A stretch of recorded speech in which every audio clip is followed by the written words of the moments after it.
Dogongorri yoo jiraate akka dhiifamanuu gootan abdii guddaa sanarraa qaba.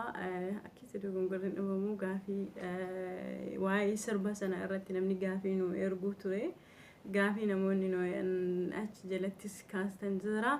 Maalumaaf kan ani maqaa hin beeku. Picture kana namoonni nama nagaggaafattan jirtanii koomenti jalattis keessanis picture kun kayoomiiti jettanii. Picture kun torbee lama dura. So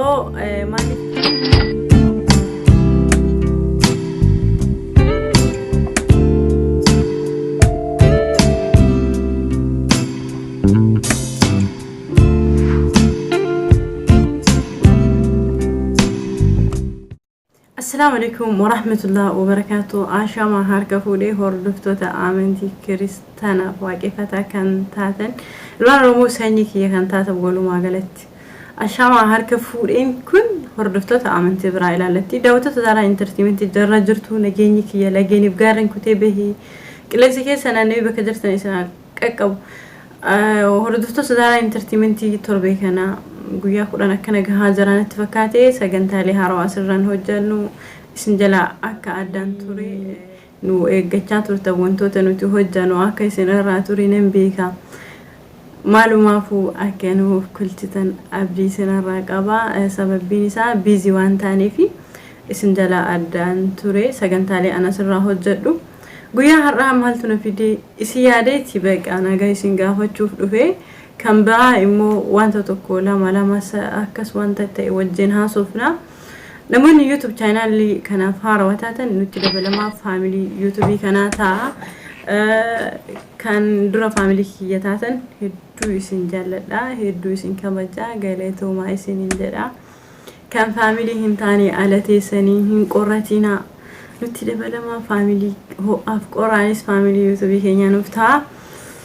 Guyyaa har'a guys maal irraa haasa'uu deema osoo haasa'u kiyyatiin ceena reedii aadamtuuf ka jedhu namni baay'een obboleessa keessan kana ni beeytanii reediin ni dhukkubsata du'aa'ii godhaafi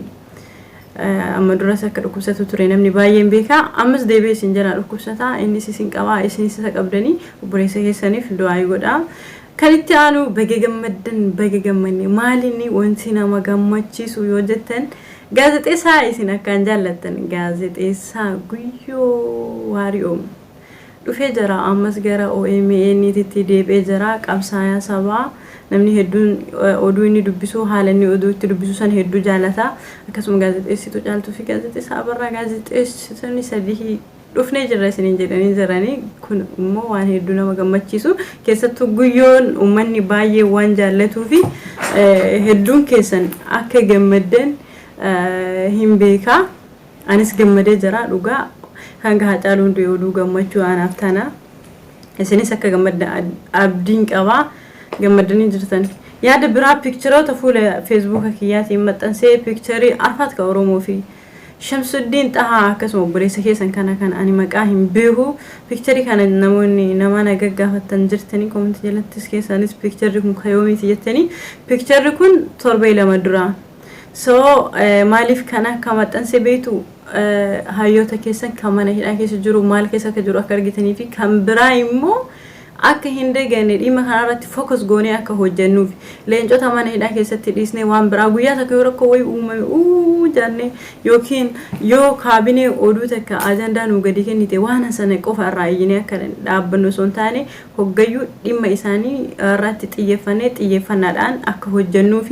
hanga leencota keenya harka diinaatii fudhannutti dhimma kana addaan kutuu hin qabnu dhimmi kun keetii dhimma kiyyaa irratti hojjechuu qabna. Kanaafuu dhimma kana dhimma kiyya jetteeti atis anis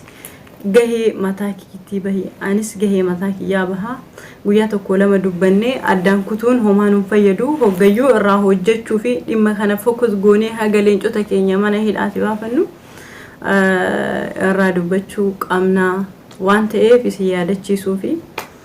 kan biraa immoo wanti guddaan har'a dhufee fi jara isiniin jechuu fi akka na dhabdanii na barbaadaniin beekaa dalagatu biizii na godheeti.